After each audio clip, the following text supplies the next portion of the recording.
When I was a kid at my house, my parents made a big point that Jesus did not go into the manger before Christmas morning.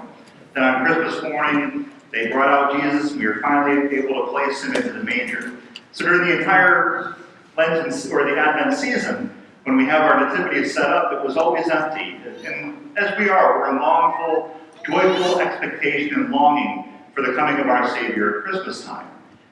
And it's a very nice symbol for us to reflect on, especially as we're in the fourth Sunday of Advent, a couple hours before we celebrate Christmas, but we're still in the fourth Sunday of Advent, and we are reflecting on that longing that we all have in our hearts as we continue to grow in our spirituality, but most of all, grow in our relationship with God.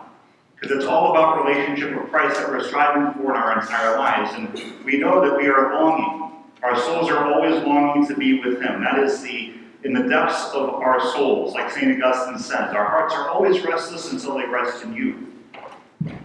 But through our own relationships, by our spousal relationships, or the relationships we have with our children, or very close friends, it's only by learning how to love and being loved that we can even fathom what our relationship with God is like. That there can be a God out there who loves us unconditionally, who forgives us unconditionally.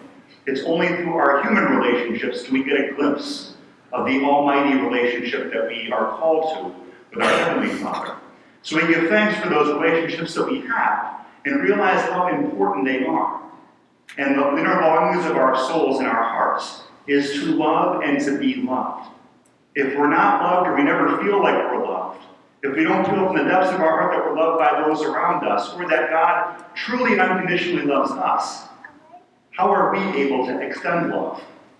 It becomes rather superficial because we don't know how to truly love unless we feel loved ourselves.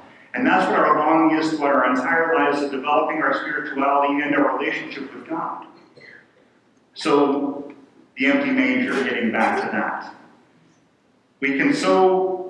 Developing a relationship in our lives requires a lot of patience, as we all know. It just doesn't happen like that. Love doesn't always happen like that in our prayer lives.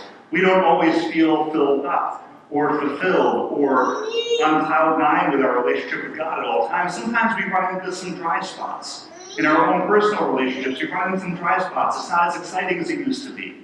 And it becomes more empty, like an empty manger. But instead of putting love, instead of putting Christ back at the center, what do? We try to fill up that empty manger with other stuff.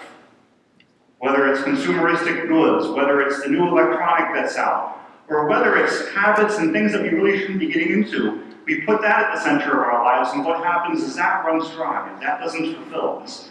We're longing, we're searching for other things. So we're waiting at this Christmas time for longful expectation about the coming of our Lord and Savior, who gives us that extreme peace, joy, security, all sorts of things that we're so longing for. So as we prepare in these last couple of hours in our Advent, let us welcome love into our hearts. Let us open our hearts a little bit more to let in all the love that the Lord wants to give us. And it's right under our nose, in our families. In all those that we're going to encounter in the next couple of days, that's where true love is found.